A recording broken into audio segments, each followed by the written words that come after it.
411 dari Prodi Farmasi Universitas Islam Bandung. Kalian pernah nggak sih tiba-tiba batuk tapi nggak ada dahaknya? Tenggorokan rasanya gatel dan bikin nggak nyaman. Nah, di video kali ini aku akan ngebahas tentang batuk kering dan bagaimana cara melakukan swamedikasi yang aman dan benar. Yuk, simak sampai selesai.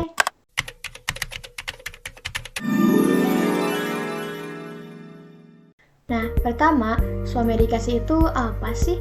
Swamedikasi itu adalah cara untuk mengobati diri sendiri saat mengalami keluhan kesehatan ringan tanpa menggunakan resep dokter. Biasanya, obat yang digunakan adalah obat bebas yang bisa dibeli di apotek.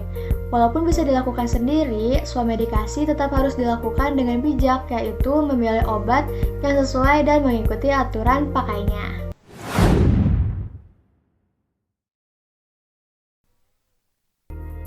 Jawabannya bisa, selama batuknya masih ringan. Batuk kering biasanya tidak disertai dahak dan sering disebabkan oleh iritasi tenggorokan atau flu ringan. Untuk swamedikasi, kita bisa menggunakan obat batuk kering atau obat penekan batuk yang bisa dibeli di apotek, seperti obat OBH batuk kering, Woods Dry Cough, Vicks Formula 44, dan Siladex batuk kering.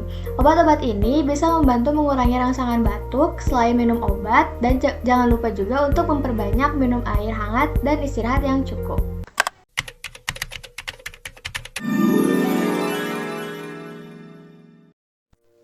Batuk kering ini bisa disebabkan oleh beberapa hal, seperti iritasi tenggorokan, alergi debu atau udara dingin, asap rokok, polusi, serta infeksi seperti flu.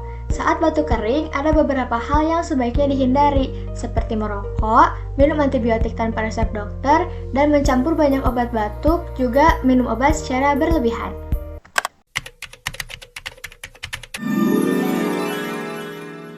Nah, walaupun bisa diswamedikasi, ada kondisi tertentu di mana kita harus segera ke dokter.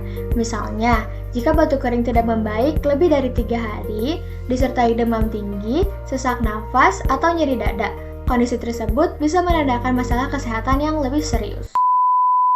Nah, jadi batuk kering bisa ditangani dengan swamedikasi, asalkan dilakukan dengan tepat dan aman. Jangan lupa selalu membaca aturan pakai obat dan bertanya kepada apoteker jika ragu. Semoga informasi ini bermanfaat dan tetap jaga kesehatan. Terima kasih.